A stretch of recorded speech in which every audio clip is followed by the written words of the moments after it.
Bismillahirrahmanirrahim. Assalamualaikum warahmatullahi wabarakatuh. Alhamdulillah ya ala ihsani wa syukru lahu ala taufiqihi wa amtinani. Asyhadu an la ilaha illallah wahdahu la syarika lahu ta'ziman li sya'nih wa asyhadu anna Muhammadan abduhu wa rasuluhu ila ridwanih. Allahumma shalli alaihi wa ala alihi wa ashabihi wa ikhwani. Dan pada kesempatan kali ini kita membahas suatu ibadah yang agung, yaitu ukhuwah Islamiyah atau ukhuwah imaniyah, ya. Yang tadi judulnya indah, yaitu ukhuwah merupakan warisan mulia dari Rasulullah sallallahu alaihi wasallam. Dan benar, sebelum Rasulullah SAW datang, para sahabat ketika masih di masa jahiliyah, mereka tidak mengenal adanya ukhuwah Islamiyah, persaudaraan seiman. Mereka tidak kenal hal tersebut. Mereka tidak kenal namanya persaudaraan karena Allah.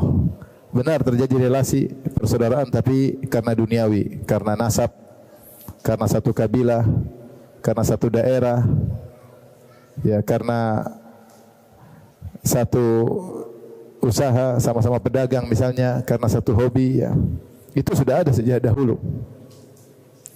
Tetapi ada suatu persaudaraan karena Allah Subhanahu wa taala itu baru ada setelah datangnya Nabi Muhammad sallallahu alaihi wasallam, lalu mengajarkan kepada mereka ada suatu persaudaraan yang luar biasa yang namanya al-ukhuwah al-islamiyah, persaudaraan karena Allah Subhanahu wa taala. Maka benar dia adalah warisan mulia dari Nabi sallallahu alaihi wasallam.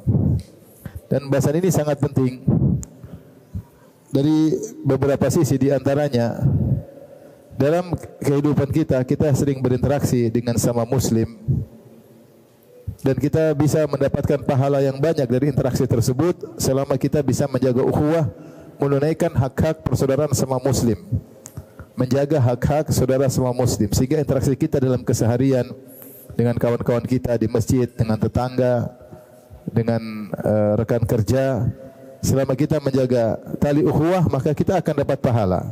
Kita akan dapat pahala.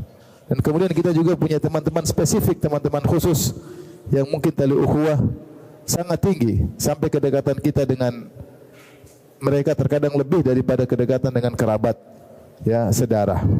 Dan ini terjadi. Maka pembahasan tentang ukhuwah Islamiyah penting agar kita bisa senantiasa mendapatkan pahala dari sisi interaksi dengan sesama muslim atau sesama muslimah. Yang kedua, pembahasannya juga penting. Kenapa? Karena kita tentu sedih melihat kondisi sebagian kita saat ini yang ukhuwah tercabik-cabik, terobek-robek. Karena hal-hal yang duniawi, ya. Kita melihat sebagian saudara kita berkelahi sama yang lain gara-gara politik, caci maki, saling merendahkan, menjatuhkan, terjadi, ya, hina-hinaan, kampret-kampretan, cebong-cebongan, ya. Semua karena duniawi. Semua karena politik. Sesama muslim, kita juga lihat sebagian saudara kita saling maki-maki, bahkan saling pukul-memukul, cuma gara-gara bola. Sedih berkelahi gara-gara bola. Berkelahi tidak pada tempatnya. Kalau berkelahi karena membela syariat, oke lah. Ini berkelahi hina-hinaan, bahkan sampai ada darah yang tertumpahkan, sampai ada yang meninggal hanya gara-gara bola, ya. Kita sedih melihat sebagian orang-orang sampai menumpahkan darah sesama muslim gara-gara ras dan suku, dan banyak hal-hal yang membuat kita sedih, ya. Seharusnya sama muslim tidak sampai demikian, sehingga nilai ukhuwah sudah tidak ada sama sekali di hati mereka. Kalau di hati mereka ada nilai ukhuwah, ini mukmin, saya mukmin, dia punya hak, dia tidak akan sampai demikian. Mungkin terjadi perselisihan, mungkin jadi pertikaian, tapi tidak sampai menumpahkan darah, tidak sampai melukai tubuh. Tapi yang terjadi seperti itu, ya. Dan itu memilukan. Kita dapati juga sebagian saling jatuh menjatuhkan gara-gara organisasi. Jadilah organisasi adalah standar ukhuwah. Bukan ukhuwah Islamiyah, tapi ukhuwah organisasi, ya. Kalau kamu dalam organisasi saya, maka kawan. Apapun kesalahanmu, apapun penyimpanganmu. Kalau dia bukan dalam organisasi saya, maka dia adalah musuh. Apapun, sebaik apapun agamanya, sebaik apapun kedekatannya kepada Allah Subhanahu wa taala. Sehingga batasan-batasan ukhuwah hilang. Kita perselisihan biasalah. Kalau kita ada perselisih, nah, manusia dua sama persis hampir tidak ada ya. Bahkan dua orang kembar lahir dari ayah dan ibu yang sama, itu pun berbeda, kembar padahal. Gimana lagi kalau dari dua orang tua yang berbeda, dari suku yang berbeda, dengan cara berfikir yang berbeda, tentu ada perselisihan. Tetapi kalau kita tahu tentang hak-hak al-ukhuwah al-islamiyah, maka kita punya batasan-batasan. Maka ini ya, motivasi kita untuk lebih mengenal tentang apa sih ukhuwah Islamiyah itu. Apa hak-haknya, apa hal-hal yang tidak boleh dilanggar. Maka saya diminta oleh panitia untuk menyampaikan satu hadis sebagai landasan pembahasan. Itu hadis yang diriwayatkan oleh Imam Muslim dari Abu Hurairah radhiyallahu anhu, qala Rasulullah sallallahu alaihi wasallam bersabda, la tahasadu wa la tanajashu, janganlah saling hasad, janganlah saling melakukan najash, wala tabaghadu, janganlah saling membenci, wala tadabaru, dan janganlah saling balik belakang, wala yabi' ba'dukum ala bai'i ba'dhin, janganlah sebagian kalian menjual di atas penjualan saudaranya, wa kunu ibadallahi ikhwana, jadilah kalian hamba-hamba Allah yang saling bersaudara. Al muslim akhul muslim, seorang muslim adalah saudara bagi yang lainnya. La yazlimuhu, dia tidak menzalimi sesama muslim. Wala yakhdhuluhu, dia tidak meninggalkannya ketika dibutuhkan pertolongannya. Wala yakdzibuhu, dia tidak berdusta atau menipunya. Wala yahqiruhu, dan dia tidak menghinakannya. At-taqwa hahuna wa yushiru ila sadrihi thalatha marrat. Kemudian Rasulullah SAW mengatakan takwa di sini, Rasulullah tunjuk kepada dadanya sampai 3 kali. At-taqwa hahuna, takwa itu di sini, takwa itu di sini, takwa di sini. Biasmri'im minasyarri an yahqira akhahul muslim. Cukuplah seorang dikatakan buruk ketika dia merendahkan, menghinakan saudaranya sama muslim. Kullul muslim alal muslim haram. Sungguhnya muslim yang satu haram bagi muslim yang lain dalam hal apa? Damuhu, darahnya haram, tidak boleh ditumpahkan. Wa maluhu, hartanya haram, tidak boleh diambil. Wa irduhu, dan harga dirinya haram, tidak boleh dijatuhkan. Hadis riwayat Muslim. Ini hadis agung yang menjelaskan tentang hak-hak persaudaraan, larangan-larangan yang harus dijauhi karena bisa merusak persaudaraan. Yang dimana Rasulullah SAW berkata dalam hadis tersebut, wa kunu ibadallahi ikhwana, jadilah kalian hamba-hamba Allah yang saling bersaudara. Ketahuilah ikhwan dan akhwat yang dirahmati Allah Subhanahu wa taala, bersaudara karena Allah itu nikmat yang luar biasa. Nikmat yang luar biasa. Makanya Allah berfirman, wa'tasimu bihablillahi jami'an wa la tafarraqu. Hendaknya kalian bersama-sama berpegang teguh di atas tali Allah, di atas Al-Qur'an, wa la tafarraqu, dan janganlah kalian bercerai-berai. Wadhkuru ni'matallahi 'alaikum idh kuntum a'da'an fa'alafa baina qulubikum fa asbahtum bi ni'matihi ikhwana. Dan ingatlah nikmat yang Allah berikan kepada kalian. Kalian dahulu saling bermusuhan. Fa'alafa baina, maka Allah pun gabungkan kalian. Fa asbahtum bi ni'matihi ikhwana, maka jadilah kalian dengan nikmat Allah, dengan karunia Allah kalian menjadi bersaudara. Jadi kita bersaudara, kita bisa senyum satu dengan yang itu nikmat dari Allah. Makanya Allah mengatakan wa allafa baina qulubihim. Walau anfaqta ma fil ardi jami'an ma allafta bainahum walakin Allah allafa bainahum. Lau anfaqta ma fil ardi jami'an ma allafta baina qulubihim walakin Allah allafa bainahum innahu azizun hakim. Kata Allah, Allah lah yang menjadikan mereka saling bersatu, ya, saling menyayangi. Seandainya engkau Muhammad menginfakkan harta sepenuh bumi ini, kau tidak akan bisa menyatukan mereka, tapi Allah yang menyatukan mereka. Sungguhnya Allah Maha Kuasa dan Maha Bijaksana. Jadi kita dekat, nyaman, ke masjid, bisa ngobrol bareng, bisa berdampingan dengan teman kita satu saf, itu nikmat. Itu nikmat. Saking indahnya nikmat persaudaraan sampai Allah sebutkan di surga salah satu nikmatlah nikmat persaudaraan. Makanya Allah berfirman tentang penghuni surga, kata Allah Subhanahu wa taala, "Wa naza'na ma fi sudurihim min ghillin ikhwanan ala sururin mutaqabilin." Maka kami cabut segala penyakit hati mereka di surga, kami cabut, jadilah mereka ikhwanan, saling bersaudara, ala sururin, di atas dipan-dipan, mutaqabilin, saling berhadapan, semangat untuk ngobrol di antara mereka. Kenapa? Tidak ada sakit hati, penyakit hati sama sekali. Tidak ada dongkol, tidak ada dengki, tidak ada hasad, tidak ada dendam. Tidak ada sama sekali. Sehingga ketika ketemu dengan temannya di surga dengan penuh semangat, kata Allah, ala sururin mutaqabilin, ikhwanan, saling bersaudara, duduk di atas dipan-dipan, mutaqabilin, saling berhadapan, ngobrol dengan bercengkerama dengan indahnya. Itu salah satu kenikmatan surga. Allah juga berfirman, wa aqbala ba'dhum ala ba'dhin yatasaalun. Mereka saling bertemu, saling ngobrol di antara mereka di surga, saling bertanya. Qalu inna kunna qablu fi ahlina musyfiqin famanallahu alaina wa waqana adzabas samum. Bagaimana kalian masuk surga? Maka ada yang ngobrol dengan berkata, kami dulu ketika di keluarga kami takut dengan hari akhirat, maka Allah beri karunia kepada kami sehingga kami diselamatkan dari azab neraka jahanam. Jadi ini nikmat ya, yang harus kita jaga, dan di balik menjaga nikmat ini kita dapat pahala. Tapi ikhwan dan akhwat yang rahmatillah subhanahu wa ta'ala, kita kembali kepada hadis ini.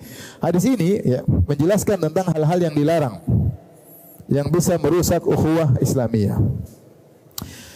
Ukhuwah Islamiyah maknanya adalah kita mencintai seseorang karena Allah, karena agamanya. Ya, bukan karena dunianya, tapi karena apa? Agamanya. Ya. Kenapa? Dia muslim, saya muslim. Dia mengucap la ilaha illallah, la ilaha illallah Muhammad Rasulullah, kita bersaudara. Ada perbedaan? Ada. Nah, mungkin sama semua. Tapi dia muslim, saya muslim, dia punya hak yang harus saya tunaikan, saya punya hak yang harus dia tunaikan. Bukan saya cinta dia karena satu suku, ya, bukan. Itu namanya persaudaraan lain. Yang sedang kita bahas persaudaraan karena Allah Subhanahu wa taala. Yang dibalik ini banyak pahala ya, banyak pahala. Makanya ketika Nabi sebutkan tentang 7 golongan yang Allah naungi pada hari kiamat kelak, Nabi sebutkan di antaranya rajulani tahabba fillah, 2 orang saling mencintai karena Allah, ijtama alaihi wa tafarraqu alaihi, saling bertemu karena Allah, berpisah juga karena Allah Subhanahu wa taala. Yang Allah banggakan pada hari kiamat kelak, Allah mengatakan ainal mutahabbuna bijalali al-yawma idhilluhum fi dhilli yawma la dhilla illa dhilli. Mana orang-orang saling mencintai karena Allah? Pada hari ini aku akan naungi mereka pada naunganku yang tidak ada naungan kecuali naunganku. Itu Allah banggakan mereka pada hari kiamat kelak. Kemudian di antara manfaat saling mencintai karena Allah Subhanahu wa taala, bersaudara karena Allah, bahwasanya orang-orang yang masuk surga kelak bisa memberi syafaat kepada saudara-saudaranya. Sebagaimana disebut dalam hadis ya. Rasulullah SAW menyebutkan sebagian mukminin sudah masuk surga, kemudian mereka minta kepada Allah, kata mereka, ya Rabbana, sungguhnya kami punya kawan-kawan yang masih di neraka. Kanu yusalluna ma'ana, dulu mereka solat bareng kami. Kami sekarang di surga, mereka masih di neraka. Wa yusumuna ma'ana, dulu mereka juga puasa sama kami. Sama-sama buka bersama di masjid, tapi mereka di neraka. Bahkan dalam sebuah riwayat, wa yahujjuna ma'ana, dulu hajian sama kami, sama-sama satu travel. Visanya resmi tetapi di neraka. Ya, artinya ada orang-orang melakukan amal soleh tapi mungkin maksiat mendominasi sehingga masuk neraka. Maka mereka yang sudah masuk surga ini minta kepada Allah, ya Allah izinkan kami beri syafaat, ya Allah izinkan beri syafaat.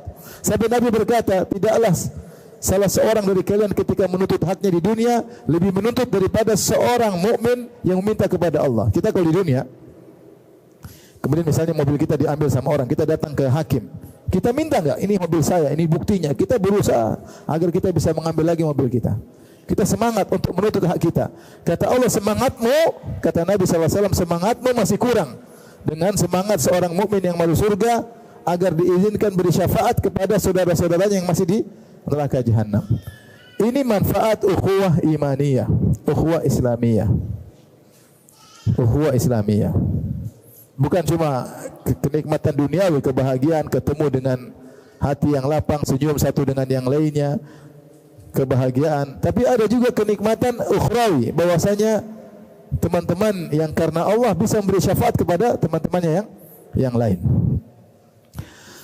Baik, ikhwan dan akhwat yang rahmati Allah Subhanahu wa taala, Bapak Ibu yang rahmati Allah Subhanahu wa taala, kita masuk dalam bahasan kita dalam hadis ini. Sekali lagi saya katakan ini hadis bercerita tentang hal-hal yang dilarang yang bisa merusak ukhuwah Islamiyah, ukhuwah imaniyah. Rasulullah buka hadisnya dengan bersabda, la tahasadu, jangan saling apa? Hasad. Hasad itu apa? Hasad adalah karahiyatun ni'mah alal ghair. Tidak suka kalau ada orang dapat nikmat. Enggak suka aja. Lihat orang sukses kok jadi jengkel. Lihat orang lebih ganteng kok jengkel. Lihat orang lebih cantik kok jengkel. Lihat orang baru beli tas kok jengkel. Kenapa saya harus jengkel? Yang beli tas dia. Itu namanya hasad. Ya. Lihat orang followernya banyak kok jengkel. Kenapa jengkel? Itu namanya hasad. Lihat orang punya anak lebih pintar dari anak kita, kita jengkel. Ya kenapa? Berarti hasad. Jadi sekedar benci, tidak suka ada orang dapat nikmat, itu namanya hasad. Ada orang hasad sama kita tidak boleh balas hasadnya. Makanya Rasulullah berkata, la tahasadu. Kadang hasad itu muncul dari dua belah pihak. Ini hasad ini hasad yang lain. La tahasadu. Yang satu hasad karena temannya lebih kaya, yang satu hasad karena teman istrinya lebih cantik. Hasad. Hasad-hasadan, tidak boleh. Tidak boleh. Orang hasad itu akhirnya menimbulkan permusuhan. Kalau permusuhan, ukhuwah Islamiyah rusak. Iya tidak? Dan kebanyakan orang tidak berhenti pada hasad doang. Hasad itu biasanya mengantarkan kepada kezaliman. Tidak hanya di hati. Kalau di hati aja masih oke lah. Tapi tidak ada hasad atau jarang hasad yang hanya terpendam di hati. Biasanya ada aplikasinya, diekspresikan kepada perkataan maupun perbuatan. Disitulah Nabi SAW bersabda dalam hadis, kata Nabi SAW satu riwayat meskipun sanadnya lemah tapi maknanya benar. Kata Nabi SAW, iyyakum wal hasada fa inna al hasad ya'kulul hasanat kama ta'kulun narul hatab. Kata Nabi SAW, waspadalah dari penyakit hasad, karena hasad itu akan memakan pahala-pahala sebagaimana kayu bakar dimakan oleh api. Jadi kalau kita ada kayu, kita bakar dengan api, apalagi kayunya kering, apinya kuat, maka kayu tersebut cepat habis, cepat hangus. Jadi api itu membakar dengan cepat. Hasad pun demikian. Kalau sudah seorang ditimpa dengan penyakit hasad, dia mudah berbuat zalim. Dia berbuat zalim. Sehingga misalnya dia menjatuhkan orang yang dihasati tersebut. Itu orang begini, dia gibahin, ya, dia jatuhkan harga dirinya, ya. Bahkan terkadang dia berusaha untuk menjatuhkan orang tersebut. Kalau orang itu laris jualannya, dia pingin gimana caranya enggak laris. Dia bikin isu supaya gimana enggak laris. Ya akhirnya zalim. Makanya hasad itu biasanya mengantarkan kepada tindak tanduk berikutnya, dan akhirnya ketika dia berbuat zalim, pahala-pahalanya pada menguap hilang karena hasadnya tersebut. Dan siapakah yang hasad? Lihat bukti nyata. Para hasidin, orang-orang hasad adalah orang-orang terburuk yang ada di alam semesta ini. Hasad itu warisannya orang-orang terburuk atau makhluk-makhluk terburuk. Siapa orang-orang hasad? Yang pertama iblis. Iblis hasad kepada Nabi Adam alaihissalam. Nabi Adam alaihissalam diciptakan oleh Allah, langsung dimuliakan oleh Allah, diajarkan ilmu oleh Allah Subhanahu wa taala. Iblis tidak bisa menerima ada pendatang baru yang ternyata lebih berilmu dari dia. Iblis tidak bisa terima. Iblis itu sebenarnya jin, tadinya jin soleh, dan dia saking solehnya, jadi oke, jelas, saya ulangi, iblis. Jadi iblis dia adalah jin yang soleh, dan dia awalnya disebutkan dalam buku-buku tafsir, saking solehnya dia ada jin ibadah sehingga dia sering gaulnya sama para malaikat. Padahal malaikat makhluk tercipta dari cahaya, dia dari jin. Tapi karena dia soleh dan jin ibadah, dia naik pangkat sederajat sampai dia sering gaul sama malaikat. Sampai ketika Allah menyuruh malaikat dan iblis sujud pada Adam, malaikat sujud kecuali iblis. Dia bilang, ana khairun minhu. Saya lebih baik daripada Adam. Ngapain saya sujud sama Adam? Dia tidak siap ada pendatang baru namanya Adam. Baru diciptakan belakangan, ternyata diciptakan langsung dengan kedua tangan Allah. Kemudian Allah ajarkan ilmu-ilmu yang malaikat saja tidak tahu tentang ilmu-ilmu tersebut. Kemudian disuruh sujud, iblis, kata iblis, enggak. Meskipun harus masuk neraka, saya tidak mau sujud sama Adam. Dan akhirnya hasadnya tadi tidak membuat dia cuma berhenti di situ. Dia ingin melakukan kejahatan, dia ingin menggoda Adam, dia ingin menggoda anak keturunan Adam, dan dia minta izin untuk bisa menggoda sampai hari kiamat. Lihat, kalau hasad itu ngeri. Saya pernah ketemu orang datang kepada saya, Ustaz, saya disihir Ustaz. Siapa yang sihir? Saudaranya sendiri, kakaknya atau adiknya. Loh, nasihati. Itu kakak saya atau adik saya itu lulusan pondok. Loh, dia tahu tapi dia hasad. Maksudnya saking hasad, meskipun dia sudah tahu ilmu, saking hasad maka dia tetap melakukan sihir meskipun dia tahu itu apa? Haram. Jadi kalau udah hasad itu repot. Di antara yang hasad sehingga menjadikan mereka orang-orang tersebut terjerumus dalam maksiat, di antaranya siapa? Yahudi hasadan min indi anfusihim. Mereka hasad kepada Nabi Arab. Mereka enggak suka ada Nabi dari Arab. Mereka sudah jauh-jauh berpindah dari Syam, kemudian tinggal di Hijaz, di Madinah, kemudian di Khaybar untuk menanti kedatangan Nabi terakhir. Ketika datang Nabi terakhir yang mereka kenal betul, mereka tidak mau beriman. Kenapa? Nabi tersebut bukan Bani Israel. Nabi tersebut ternyata Arab. Disebutkan dalam riwayat ketika Nabi datang berhijrah dari Mekah ke Madinah, maka bapaknya Sofiyah yaitu Huyai bin Akhtab, pimpinan kabilah Bani Nadir, dan pamannya Yasir, kedua orang itu pagi-pagi buta sudah pergi ke areal Kuba, daerah Kuba untuk menunggu Nabi datang dan melihat ciri-cirinya. Ternyata mereka pergi di pagi hari, akhirnya ketemu dengan Nabi, kemudian mereka pulang di sore hari dalam kondisi lemas, kata Sofiyah. Akhirnya Sofiyah radhiyallahu anha mendengar bapaknya dan pamannya saling ngobrol. Apa kata pamannya? Ahuwahu, itukah Nabi yang kita tunggu-tunggu? Kata bapaknya Sofiyah, benar, itu yang kita tunggu-tunggu. Terus fama mauqifuka minhu, terus bagaimana sikapmu terhadap Nabi tersebut? Apa kata bapaknya Sofiyah? Adawatuhu, wallahi, ya, saya akan terus bermusuhan dengan dia sepanjang hayat. Padahal tahu itu Nabi yang mereka nantikan. Kenapa? Hasad. Ternyata Allah tidak memberikan kenabian kepada Bani Israel. Bahkan Nabi penutup ternyata dari bangsa Arab.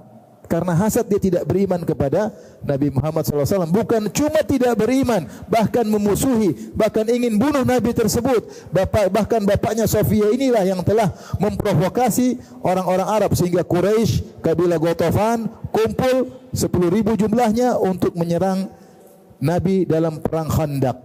Bahkan dia juga memprovokasi kabilah Bani Quraidah untuk berkhianat. Subhanallah.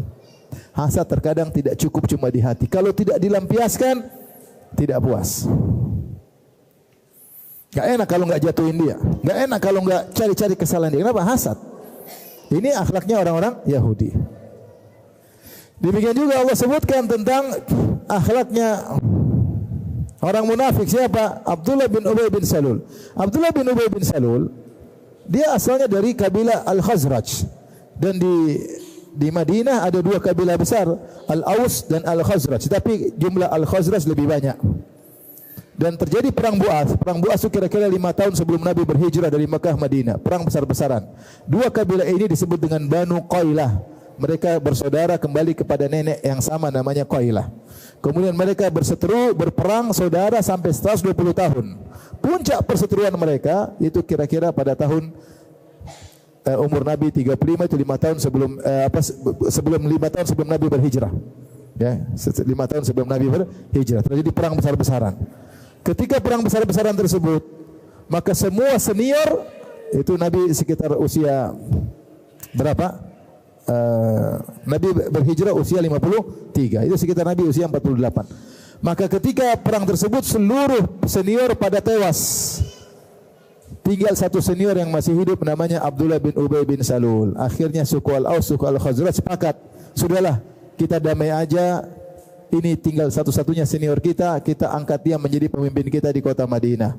Jadi Abdullah bin Ubay bin Salul sudah semangat, dia akan diangkat jadi pimpinan kabilah. Ternyata Nabi datang, mereka pun masuk Islam dan mereka mengangkat Nabi sebagai pemimpin, akhirnya Abdullah bin Ubay bin Salul hasad sehingga dia tidak mau masuk Islam. Kemudian setelah perang Badar dia ketakutan dia masuk Islam tapi jadi orang munafik. Maka dia selalu mencari gara-gara kepada Nabi dan dia yang provokator untuk menyebarkan isu bahwasanya Aisyah berzina. Kalau dia tidak bisa mengganggu Nabi secara fisik, dia mengganggu Nabi secara mental. Kenapa? Karena hasad. Bukankah anak Adam yang satu membunuh anak Adam yang lain? Kenapa? Karena hasad. Ngeri, maksudnya kalau bicara hasad banyak. Bukankah kakak-kakak Nabi Yusuf menzalimi Nabi Yusuf sehingga dibuang di sumur, dijual jadi budak? Kenapa? Karena hasad. Maka ini di antara hal yang membuat persaudaraan hancur gara-gara hasad. Dan hasad ini perkara duniawi. Rumah dia lebih gede daripada rumah saya, hasad. Mobil dia lebih baru daripada mobil saya, hasad. Istri dia lebih cantik daripada istri saya, hasad. Padahal saya lebih ganteng dari dia. Kok bisa istrinya lebih cantik? Hasad. Nasib ya akhi. Hasad. Oleh karenanya kalau kita terjangkiti penyakit hasad, kita harus lawan. Hasad itu bagaimana cara kita lawan? Kita harus ingat tentang buruknya hasad. Pertama, hasad itu akhlaknya orang-orang terburuk, makhluk terburuk di alam semesta. Iblis, Yahudi, musyrikin, munafik. Akhlaknya mereka. Kenapa kita berakhlak dengan akhlak yang buruk seperti itu? Yang kedua, kalau seorang hasad berarti dia sedang menzalimi dirinya sendiri, bukan zalimi orang. Hasad itu musuh kebahagiaan. Kapan seorang hasad, dia tidak bahagia. Hatinya menyala-nyala. Hasad. Kalau dia qanaah, dia bahagia. Kalau dia qanaah, dia bahagia. Makanya dia katakan qanaah kanzun la yafna. Qanaah adalah aset yang tidak pernah sirna. Qanaah adalah aset yang terbaik. Kenapa? Kalau orang qanaah, maka dia bahagia. Kalau dia hasad, mana qanaah, dia cemburu. Apa kata Imam Syafi'i rahimahullah taala, "Idza kunta dza qalbin qana'in fa anta wa malikud dunya sawa'u." Kalau kau punya hati yang qanaah, kau dan raja dunia sama saja. Raja dia bahagia, kau juga bahagia. Karena kau qanaah. Bahkan kau bisa jadi bahagia, raja tidak bahagia. Kenapa? Raja hasad sama orang bisa jadi. Siapa yang mencapai qanaah, maka dia yang bahagia. Maka kalau ada orang hasad, siapa yang dia zalimi? Pertama yang dia zalimi sebelum menzalimi orang dia hasad, dia zalimi dirinya sendiri. Berarti dia tidak ingin bahagia, makanya dia panas dadanya. Mau tidur susah, kalau lihat orang berhasil dia jengkel, lihat berita orang tersebut dia jengkel lah. Orang senang-senang dia yang sengsara. Ada orang beli mobil baru kok dia yang menderita. Ada orang bangun rumah baru kok dia menderita. Ada orang naik jabatan baru, kenapa dia yang menderita? Hasad membuat dia menderita. Jadi jangan hasad, karena hasad mencelakakan diri sendiri. Yang ketiga, kalau hasad berarti protes sama Allah. Karena Allah yang kasih nikmat, seakan-akan engkau berkata, enggak pas ya Allah, ngapain kasih dia Allah, kasih saya aja. Ini namanya protes sama Allah Subhanahu wa taala ya. Yang berikutnya, agar kita tidak hasad, perlu perenungan. Kita yakin Allah Subhanahu wa taala ketika memberikan anugerah kepada kita, itu yang pas bagi kita.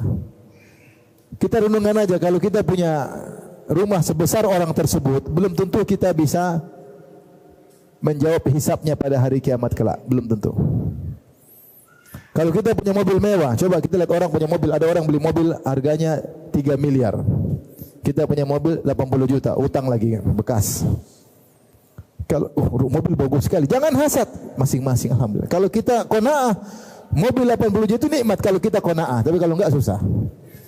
Supaya kita enggak hasad, ya Allah kalau saya diberi mobil 3 miliar tadi, kalau saya ditanya Allah 2 pertanyaan, dari mana kau dapat uang, ke mana kau habiskan, belum saya bisa jawab.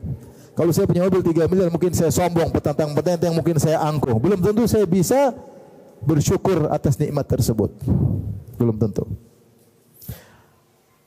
Kita lihat ada orang, mungkin seorang akhwat lihat akhwat lebih cantik, nggak usah hasad, nggak gampang jadi orang cantik. Kita lihat laki-laki ada lebih ganteng daripada kita, jangan hasad, nggak gampang jadi orang ganteng, nggak gampang.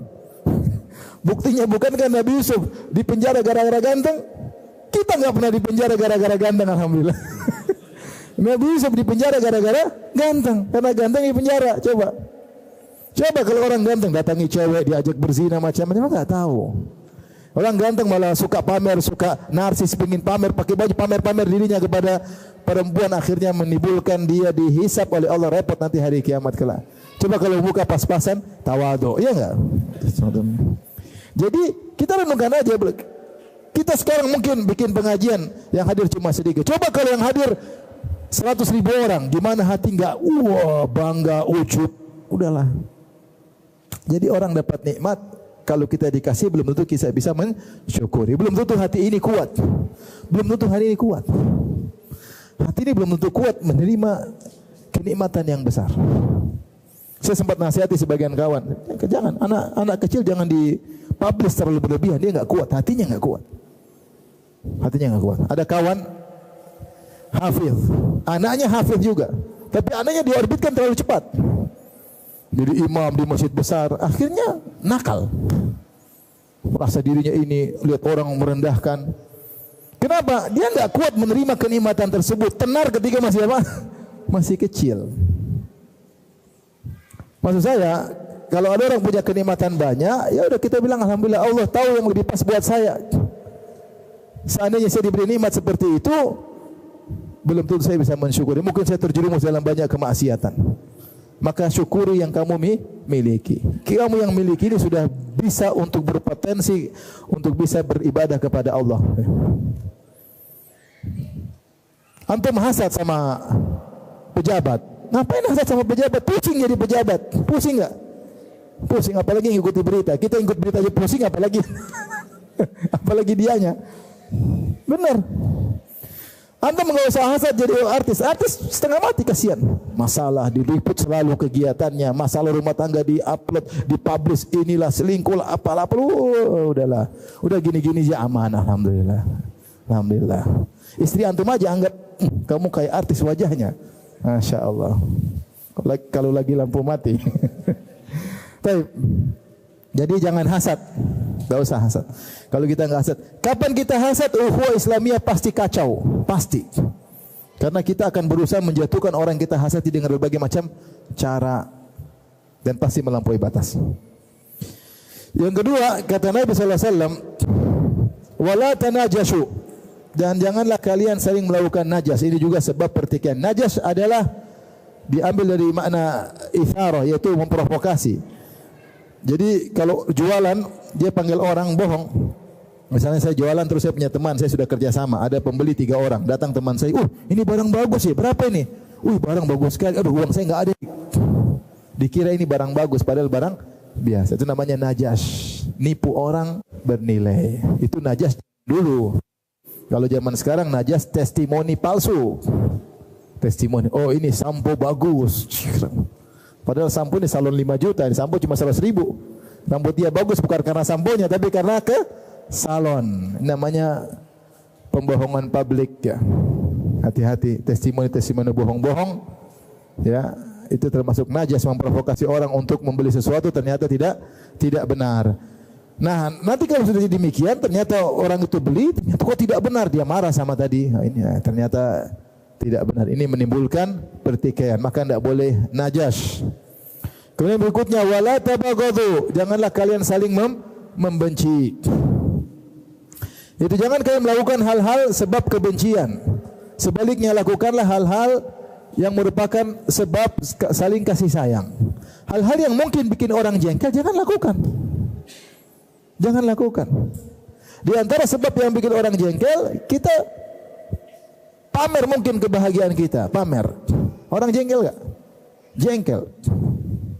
Antum misalnya punya duit banyak, terus antum pergi ke Paris sama istri, naik bisnis kelas, antum videoin, terus antum foto di depan menara Eiffel, terus antum publish, dilihat sama teman antum. Terus istri teman antum bilang, "Mas, kayak bisa kayak gitu kah? Kita kok cuma ke Tegal sama ke Malang." Bikin orang jengkel. Ini kenapa kayak gini-gini? Jengkel orang. Bikin ribut rumah tangga gara-gara kamu mempublish kebahagiaanmu. Contoh, bikin orang jengkel. Dan terkadang tidak kita sadari membuat orang apa? Jengkel dengan apa yang kita lakukan. Tidak semua kebahagiaan harus kita share, tidak harus. Karena bisa membuat sedih sebagian orang. Bisa membuat sedih sebagian orang. Karena hati-hati ikhwan ya. Semua hal yang ternyata bisa menimbulkan jengkelan, jangan kita lakukan. Hati-hati tutur kata, hati-hati buat status, hati-hati berkomentar. Karena Rasulullah mengatakan wala tabaghadu, dan janganlah kalian saling membenci. Sebaliknya lakukanlah hal-hal yang menunjukkan ya saling mencintai. Allah menyebutkan tentang ciri-ciri orang beriman, kata Allah adzillatin 'alal mu'minin, yaitu mereka tawadhu terhadap kaum mukminin yang lain. Merahmati, sayang kepada kaum mukminin yang lain. Kalau bicara sama orang lain dengan penuh penghormatan, tidak meremehkan, tidak merendahkan, tawadhu di hadapan orang lain. Dia mukmin, saya mukmin, maka saya harus tawadhu di hadapan dia. Kita kasih hadiah, kita bertutur kata yang lembut. Wal kalimatu thayyibatu sadaqah, kata-kata yang baik adalah sedekah. Kalau kita mau komentar dengan komentar yang baik, intinya jauhilah segala perkara-perkara yang bisa menimbulkan kebencian. Kemudian kata Nabi sallallahu alaihi wasallam, wala tadabaru, jangan saling belok belakang. Yaitu jangan saling memboikot. Kata Rasulullah SAW, la yahillu limri'in, la yahillu limuslimin an yahjura akhahu fawqa thalath. Tidak halal bagi seorang muslim memboikot saudaranya lebih dari 3 hari. Yaltaqiyani, saling bertemu. Fa yuridu hadza wa yuridu hadza. Satu melengos. Satu ke utara, satu ke selatan. Tidak bisa ketemu. Cekling, cekling, enggak bisa. Saling jengkel. Wa khairuhuma alladhi yabda'u bisalam. Yang terbaik di antara keduanya yang mulai memberi salam. Ini namanya tadabur, saling saling membelakangi. Rasulullah menjelaskan bahwasanya kita ketika berinteraksi mungkin ada kejengkelan, biasa. Tidak ada sahabat yang malaikat, ya. Mungkin dia salah ucap kata-kata, kita tersinggung, apalagi kita sendiri yang baper. Ya, mungkin saatnya kita butuh bantuan dia, ternyata dia tidak siap, tidak sesuai ekspektasi. Ada kan kawan gitu, kita pikir sesuai ekspektasi, ayo ikut, ternyata dia, aduh, mohon maaf saya nggak bisa banyak urusan, wah nggak sesuai ekspektasi. Kita jengkel, akhirnya kita marah, atau dia salah sama kita, akhirnya kita boikot dia. Dia salam tidak kita jawab, dia WA tidak kita jawab. Dia telepon kita matikan, ketemu kita melengos. Ini hanya boleh 3 hari. Aturan resmi dari Nabi sallallahu alaihi wasallam. Tidak boleh boikot saudara lebih dari berapa? 3 hari. Kecuali karena urusan agama. Misalnya dia murtad, saya boikot dia, terserah. Ternyata dia perusak, dia ternyata rentenir, merusak, ngajak orang rentenir, saya boikot dia selama-lamanya sampai dia tobat, boleh. Selama ada maslahat. Tapi kalau urusan duniawi, baperlah, salah inilah, salah ngomonglah, tersinggunglah, ini hanya cuma boleh berapa hari? 3 hari. Hari pertama, hari kedua, hari ketiga dimaafkan. Lebih dari 72 jam dosa. Benar, 24 kali 3 berapa? 72, benar kan? 3 hari. Lebih dari 3 hari dosa. Kata Nabi, wa khairuhuma alladhi yabda'u bisalam. Yang terbaik di antara keduanya adalah yang pertama kali mengucapkan salam. Jadi Rasulullah tidak bilang yang salah ngaku salah. Enggak. Rasulullah tidak berbicara tentang siapa salah, siapa yang benar. Pasti ada yang salah, pasti ada yang benar. Tetapi Rasulullah bicara dari sisi lain. Yang terbaik adalah yang pertama kali menyelesaikan permusuhan tersebut dengan berani mengucapkan salam terlebih dahulu. Entah dia di posisi benar, entah dia di posisi salah. Apalagi sering perselisihan sama-sama merasa benar. Itu masalahnya. Nggak tahu, dia merasa benar, yang sana juga merasa benar. Sudahlah, yang terbaik yang beri salam terlebih dahulu. Sehingga kalau kita sudah salam, jabat tangan, tidak mesti harus kembali lagi seperti dulu, nggak harus. Tapi sudah hilang kebencian, hilang kedongkolan. Tapi kalau kita masih terus seperti itu, kita sendiri tersiksa. Jengkel sama dia, ingat dia terus, cari-cari kesalahan dia, ngomongin dia terus. Sampai kapan seperti itu? Sehingga kita berlebihan. Dia memang punya salah, tapi ingat dia seorang muslim, dia punya hak untuk tidak kau boikot lebih dari 3 hari. Aturan dari mana? Aturan dari Rasulullah sallallahu alaihi wasallam yang sangat sayang kepada umatnya. Kau mau ikut aturan Nabi atau ikut hawa nafsu? Ustaz, saya nggak bisa lagi teman sama dia. Tidak harus teman sama dia, tapi salamin dia. Nggak harus teman lagi. Dia menyakiti saya berulang-ulang. Ya sudah, jangan temani lagi dia. Yang penting assalamualaikum ketemu, tidak harus teman lagi. Dia bohongin saya berulang-ulang. Ya sudah, jangan dibohongin lagi, jangan temanan sama dia. Yang penting salamin, tidak harus. Siapa yang pertama kali mengucapkan salam, maka dia yang terbaik. Kenapa? Dia mengalahkan egonya demi menjalankan syariat Rasulullah sallallahu alaihi wasallam. Berkelahi itu enggak enak. Kita dizalimi, tapi sudahlah, sabarlah. Sapa aja, enggak apa-apa. Tidak harus jadi teman dekat lagi, tapi sapa. Assalamualaikum Pak, gimana kabarnya? Ya, Masya Allah, semoga baik-baik. Sudah selesai. Tidur nyaman. Kalau enggak, kenapa dia gituin? Dianya juga di sana begitu. Itu kenapa ini? Akhirnya mulai cari-cari kesalahan, mulai membela diri. Apalagi kalau kasus sudah tersebar di antara ikhwan akhwat, dia pasti memposisikan diri benar, padahal dia salah. Akhirnya berkelahi terus. Sampai kapan? Tahu-tahu mampus. Tahu-tahu tewas didatangi malaikat maut, selesai dalam kondisi dongkol sama orang. Kalau bisa kita hidup tanpa dongkol sama orang, lakukanlah. Saya tanya sama antum sekarang. Antum lagi dongkol sama berapa orang? Coba cek hati antum masing-masing. Siapa yang paling antum dongkolin? Coba hitung berapa orang yang antum paling jengkel di hidup dalam dunia ini. Antum berharap dia segera mati tapi enggak mati-mati. Coba berapa orang? Enggak enak. Enggak enak. Enggak enak, bermusuhan tuh enggak enak. Setiap dengar nama dia kita jengkel. Setiap lihat dia muncul di beranda kita jengkel, tapi kita ngeliatin terus dia. Orang tuh hidup nyaman. Kalau masalah ya sudahlah. Dia zalimi saya, mungkin saya banyak dosa. Allah mengurangi dosa saya dengan cara dia zalimi saya. Sudah. Assalamualaikum, udah enggak mesti teman dekat lagi, tapi berteman tetap salam. Siapa tahu suatu saat kita bisa berteman lagi. Allah yang lebih tahu. Nah, terutama ibu-ibu ini kalau sudah dongkol-dongkolan, waduh, sampai mati dongkol-dongkolan. Sebagian ibu-ibu jadi teman dekat. Kalau dekat, kalau berkelahi, waduh, selesai. Sampai mati berkelahi.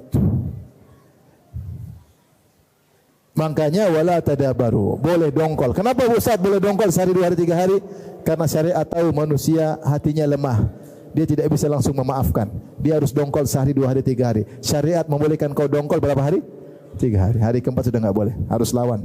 Saatnya sekarang saya lawan setan. Saya sudah diberi izin marah 3 hari. Setelah itu adalah hidup nyaman, hidup tentram. Jangan jadikan orang musuh. Dia muslim, kita juga muslim. Dia muslimah, kita juga muslimah. Wala tadabaru. Jangan saling balik belakang. Saya katakan lagi, tidak harus berteman lagi seperti dulu, enggak ada masalah. Tetapi tidak harus bertengkar. Tidak semua apa yang kita harapkan sesuai dengan yang kita harapkan. Berteman ternyata tidak sesuai ekspektasi. Buat komunitas ternyata tidak sesuai dengan ekspektasi. Sudah, keluar aja. Ada marah sampaikan, tapi tidak usah boikot-boikotan. Tidak usah. Hidup tentram, hidup nyaman dapat pahala dari Allah Subhanahu wa taala. Yang berikutnya wala yabi ba'dhukum ala bai'i ba'd. Mohon maaf sampai jam berapa saya begini. Baik. Jangan sebagian kalian menjual sebagian yang lain. Ini adab dalam jual beli. Kalau si A sudah jual barang sama si B, misalnya si A jual HP iPhone misalnya berapa? 15 juta. Si B udah beli. Ini namanya jualan.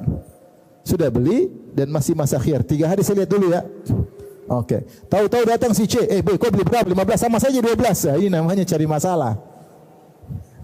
Akhirnya dibatalkan. Kenapa? Ada di sana 12 juta. Akhirnya dibikin masalah. Lihat akhirnya si B benci ke si A karena kamu untung terlalu banyak. Bayangkan ya. Ternyata 12 juta, saudara, kamu jual 15, ternyata tempat lain 12 juta. Jadi jengkellah si B. Si A atau si C bikin masalah, dia jengkel sama si C. Dia juga jengkel sama si B. Sudah beli kok enggak jadi. Repot. Yang tidak boleh kalau goben itu kalau ditipu. Ini HP harga normalnya 15 juta, dia jual 20, namanya dibohongin. Tapi kalau HP ini normalnya 14-15, ternyata yang 12 ini terlalu murah. Dia tidak goben ini, dia tidak bohong. Memang harganya normal segitu. Memang orang jualan cari rugi. Orang jualan cari untung lah. Selama untungnya masih normal, tidak boleh dikembalikan. Nah, ini cari masalah, ini menjual di atas penjualan yang lain. Membeli di atas pembelian orang lain sama. Ada orang beli, saya jual HP, si A beli kepada saya. Berapa, Ustaz?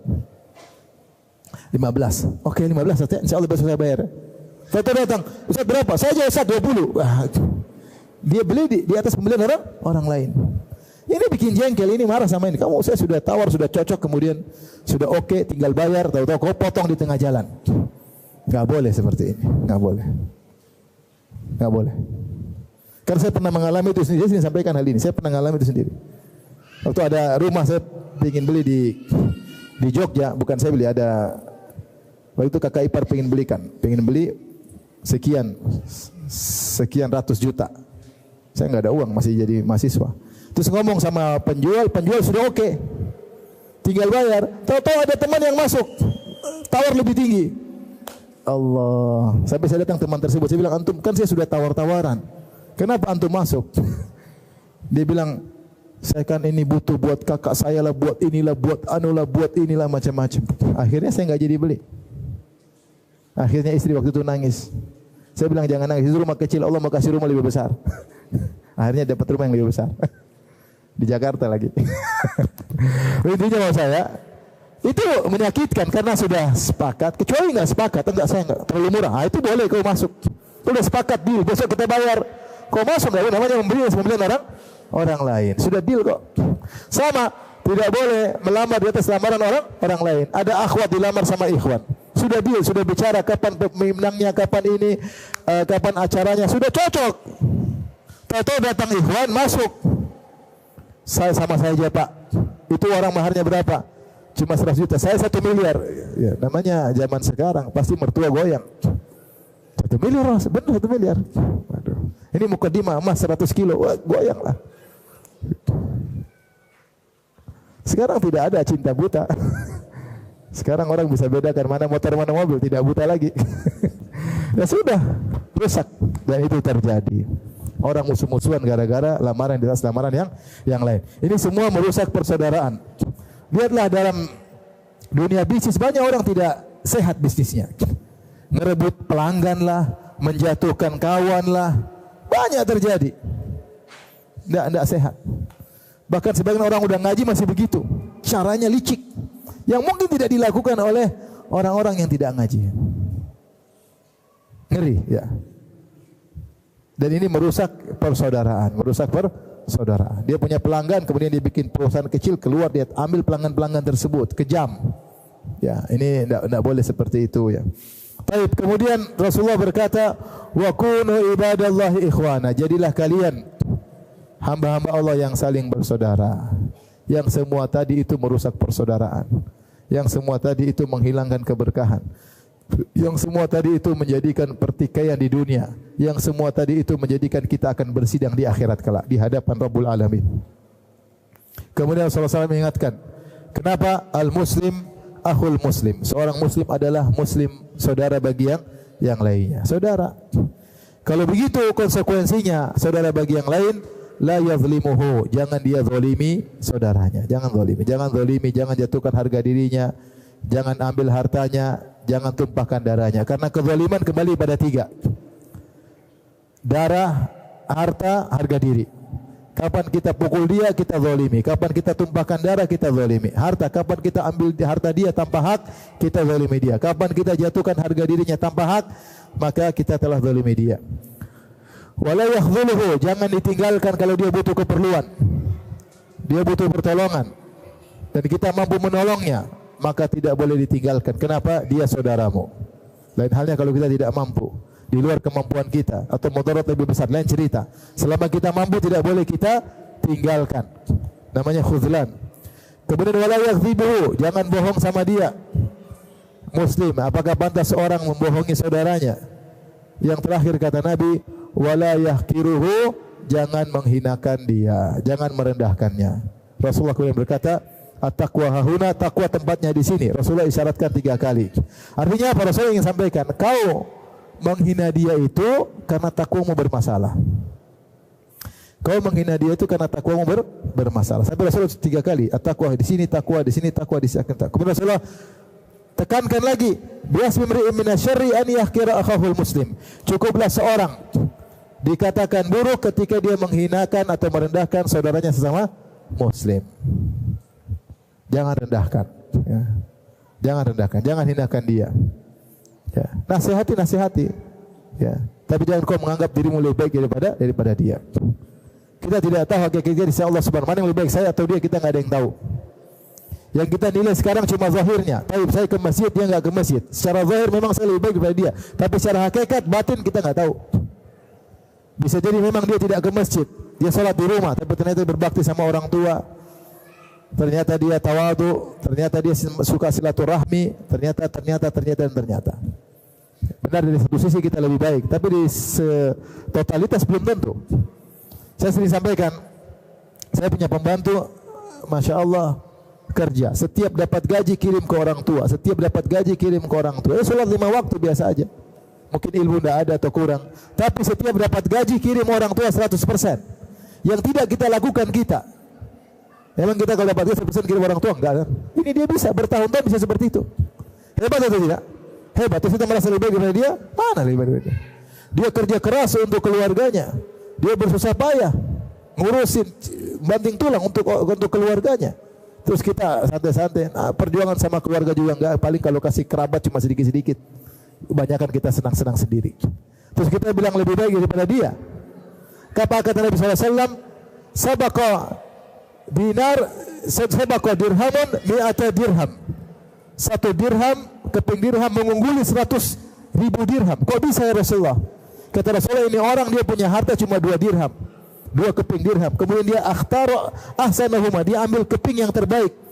2 keping. Dulu bentuk keping punya pengaruh karena terbuat benar-benar dari fita, dari perak.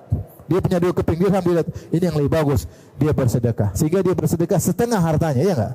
Bahkan lebih karena keping dirham terbaik. Yang satu punya 100.000 dirham tapi dia punya mungkin jutaan dirham. Kalau dia ambil 100 dirham, dia ambil dia sedekah, dapat pahala, tapi masih kalah dengan ini. Kenapa? Kualitas pengorbanannya luar biasa.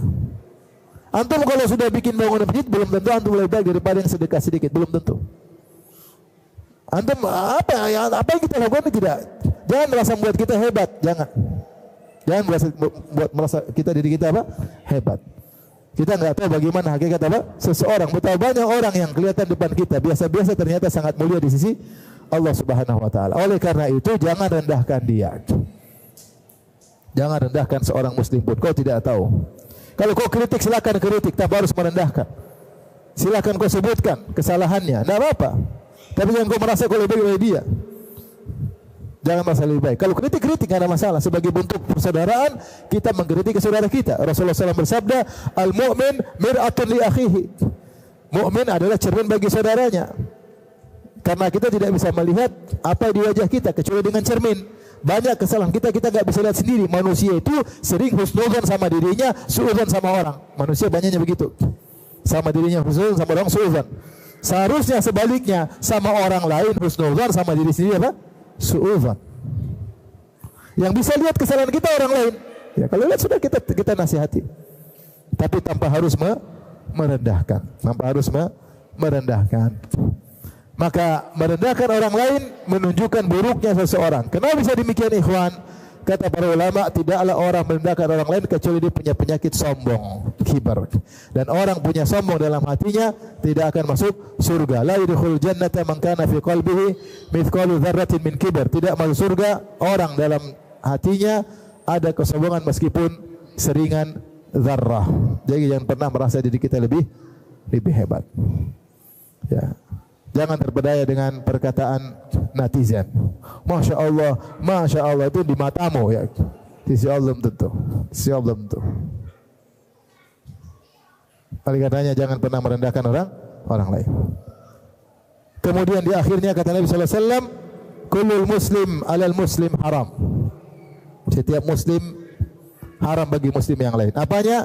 Damuhu wa malu wa irduh. Saya sebutkan tadi itu darahnya, hartanya dan harga dirinya. Jangan sekali-sekali kita lukai dia. Jangan sekali-sekali kita pukul dia. Jangan. Repot nanti hari kiamat kelak. Kata Rasulullah, nanti di hari kiamat sebelum penghuni surga masuk surga, dicek dulu. Adakah hak penghuni neraka yang belum dia tunaikan? Kalau dia pernah tempeleng seorang penghuni neraka, dicek dulu. Meskipun itu penghuni neraka.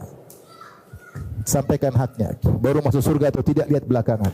Tidak ada seorang penghuni surga pun masuk surga kecuali dicek dulu dia punya kezaliman enggak sama penghuni apa? Neraka. Hatta latmah, meskipun satu tamparan. Gimana kita pukul orang, gimana kita tendang orang. Secara langsung maupun secara provokasi. Ngeri. Jangan. Ngeri.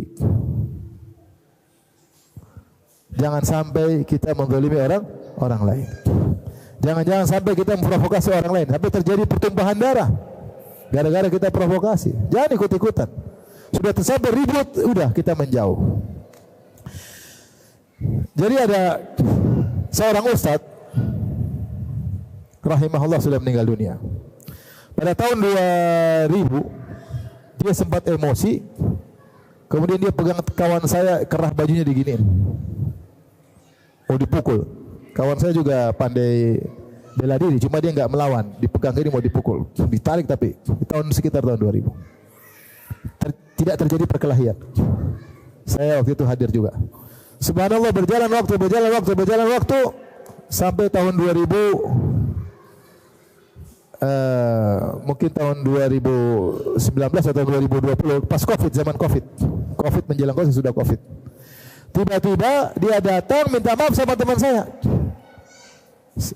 Dia bilang, ya akhi, masih ingat tahun sekian saya pernah gini. Oh ya, masih ingat. Mungkin dia bilang, saya lupa. Enggak, saya masih ingat ya. Saya minta maaf. Dimaafin. Terus meninggal, Masya Allah. Allah kasih dia ilham untuk minta maaf sebelum dia meninggal. Coba kalau dia tidak minta maaf, ini emang begini tuh masalah di akhirat. Bisa jadi kau ginikan orang, maka dosa, kok dia akan transfer dosanya begitu banyak, atau pahalamu akan sedot sama dia gara-gara kau ginikan dia. Padahal dia orang mulia, tidak berhak kau gitukan dia. Dia ini mulia, dia muslim, dia sholat, dia puasa. Allah kirim Rasulullah untuk mendakwahi dia. Allah turunkan Al-Quran agar dia beriman kepada Allah, terus kau hinakan dia seperti itu. Ngeri. Jadi kalau ada ribut-ribut, jangan ikut-ikutan. Jangan provokasi. Termasuk diantaranya provokasi antara sama muslim. Orang demo, kita provokasi. Jihad. Yang mau dijihadi pihak yang berwajib. Yang berwajib muslim atau bukan? Muslim. Terus nanti yang demonstran juga muslim. Jangan provokasi pihak demonstran dan jangan provokasi pihak yang berwajib. Seakan-akan ini musuh yang harus dibunuh. Ngeri. Terus pertumbuhan darah. Ini juga punya anak, dia juga punya istri, dia juga punya mama, dia juga punya bapak, dia punya kakak, punya adik. Ini juga sama. Kemudian dari pertumbuhan darah gara-gara kau bilang jihad tidak pada teman. Jihad apa? Jihad muslim lawan muslim. Jangan sampai punya satu kata yang membuat orang lain darahnya tertumpah, karena kita akan ditanya juga oleh Allah Subhanahu wa taala. Kalau keributan ya kita berusaha damaikan atau prosedural lah, jangan sampai bunuh-bunuhan. Prosedural, silakan. Ini ikut provokasi kemudian pertumpahan darah, ngeri. Hisabnya panjang di akhirat, tidak gampang. Dan kata Nabi sallallahu alaihi wasallam, "Awwalu ma yuqda bainan nas fid dima." Yang pertama kali Allah sidang pada hari kiamat kelak adalah masalah darah. Jangan zalimi orang, paling berat masalah darah. Yang kedua adalah masalah fulus. Jangan ambil fulus orang, jangan tipu orang. Sampai kata para ulama, kau kalau mau pakai sendal, punya orang minta izin, jangan asal pakai. Saya punya sendal di masjid, misalnya saya taruh di masjid sendal saya sendal kulit. Terus ada orang bawa sendal, dia taruh sendalnya, dia pakai sendal saya buat wudu. Mentang-mentang sendal saya lebih murah daripada sendal dia. Terus saya pakai basah-basah, terganggu nggak? Terganggu. Dia pakai sendal saya tanpa izin, kecuali sendal tulis wakaf. Kalau wakaf biasanya sendal jepit. Ini tahu sendal ini dipakai, nggak boleh. Itu kau menggunakan harta orang tanpa izin. Kau akan dihisab pada hari kiamat. Kau zalimi dia menggunakan hartanya tanpa izin. Ini baru pinjam sendal aja. Gimana kita rampas harta orang, nipu orang? Banyak pintu-pintu kezaliman, banyak sekali.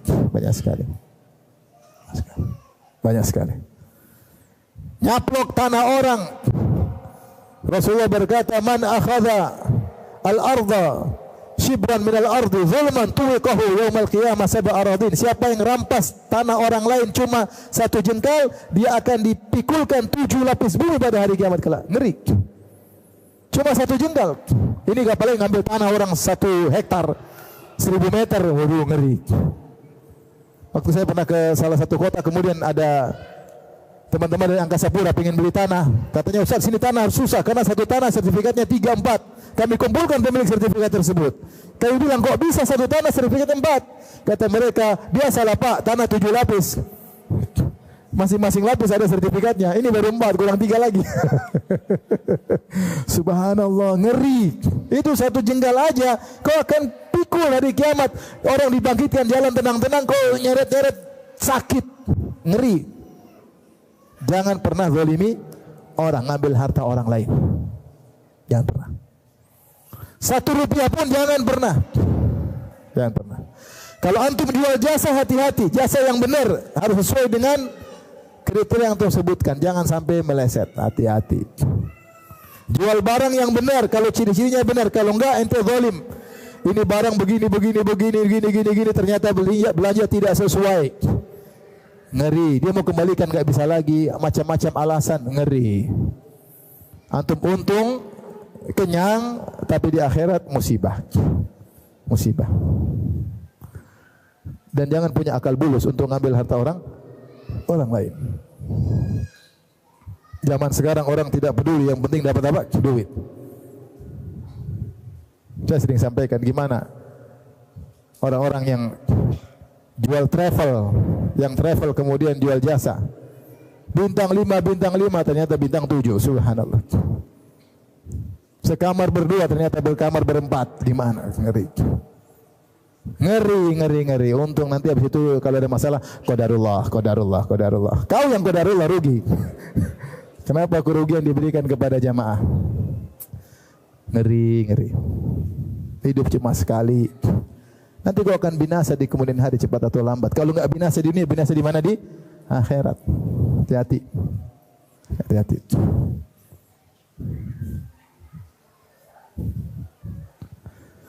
Kemudian yang terakhir, zalim terkait dengan harga diri. Jangan jatuhkan harga diri orang lain, kecuali dengan hak. Orang ini pantas diperingatkan, beri peringatan. Kalau tidak pantas, jangan. Kalau dia punya kesalahan, cukup kesalahan tersebut. Jangan diungkap kesalahan yang lain, enggak boleh. Dia punya kesalahan satu, itu yang terima. Yang lain daripada itu enggak boleh. Enggak boleh tajasus, enggak boleh tahasus. Jangan merendahkan orang lain. Sekarang ini semua harga diri dicabik-cabik gara-gara dunia, gara-gara politik, gara-gara kekuasaan, gara-gara jabatan yang cuma sementara, dicabik-cabik, tidak ada nilainya. Seakan-akan orang di depan kita ini iblis, harus kita habisi dia, kita kuliti dia seakan-akan dia iblis. Dia muslim, tapi dia punya kesalahan, tapi dia muslim. Ada batasannya, tidak boleh berlebihan. Yang salah kita ungkapkan, lebih dari itu tidak boleh. Tapi demikian saja, ikhwan dan akhwat yang rahmatillah subhanahu wa ta'ala, karena sudah mau masuk asar. Kurang lebihnya saya mohon maaf. Semoga Allah Subhanahu wa taala menjadikan kita bersaudara karena Allah Subhanahu wa taala, ya saling mencintai karena Allah Subhanahu wa taala, dan Allah pertemukan kita di surganya kelak. Amin ya rabbal alamin.